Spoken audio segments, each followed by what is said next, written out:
Assalamualaikum warahmatullahi wabarakatuh. Saya Nur Amani Alhayat dengan MPM 2106703115. Di sini saya akan menyampaikan kembali apa yang disampaikan pada kelas material polimer pada minggu kemarin yang membahas tentang materi ion conducting polymer. Jadi dalam bab ini dibahas mengenai ion transport dalam polimer. Jadi mekanismenya itu ada 3. Yang pertama yaitu hopping. Hopping dibagi menjadi intrachain hopping, yaitu ion-ion bergerak dalam rantai polimer yang sama. Sedangkan terdapat interchain hopping. Dia itu adalah ion-ion bergerak dari satu gus fungsi ke gus fungsi yang lain dalam rantai polimer. Kemudian ada mekanisme Grotus. Grotus ini adalah daya tarik-menarik antara satu ion dan ion yang lainnya. Nah, yang ketiga ada vehicle atau diffusion and migration. Nah, mekanisme ini adalah mekanisme yang paling cepat, di mana mekanisme ion yang kecil menumpang ke molekul yang lebih besar. Nah, kemudian pada bab ini juga ion conductive polymer ini dimanfaatkan dalam aplikasi membran full cell di mana terdapat 2 jenis. Yang pertama itu proton exchange membran full cell, dia itu bersifat asam sehingga elektrodanya itu dia harus inert.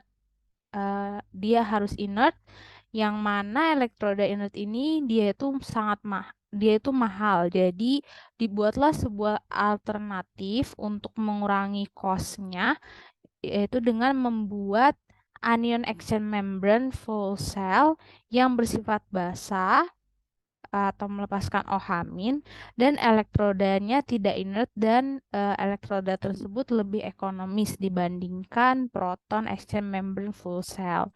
Nah, kemudian dari morfologinya itu dibagi jadi 2, ada kristalin. Nah, kristalin ini dia bakalan membentuk jalur khusus yang teratur sehingga memudahkan pergerakan ion, di mana akhirnya transport ion menjadi lebih cepat. Dan yang kedua itu amorf. Amorf ini polimernya itu dia acak. Karena acak, jadi transport atau pergerakan ionnya itu terhambat.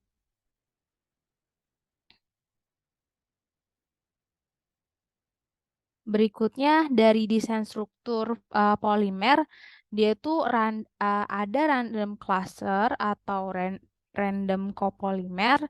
Dia itu fasa hidrofilik dan hidrofobik bakalan tercampur. Kemudian airnya akan terpisah dan ion sulit tertransfer. Nah, kemudian ada blok copolymer. Blok copolymer ini fasa hidrofilik dan hidrofobik terpisah. Kemudian ion akan lebih mudah untuk tertransfer. Nah, ada faktor konduktivitas ion. Yang pertama yaitu nature of electrolyte atau gugus fungsi, di mana kalau dia semakin asam, maka dia bakalan melepaskan ion positif lebih banyak. Nah, yang kedua ukuran ion. Kalau ukuran ionnya semakin kecil, maka transfer ion akan semakin cepat.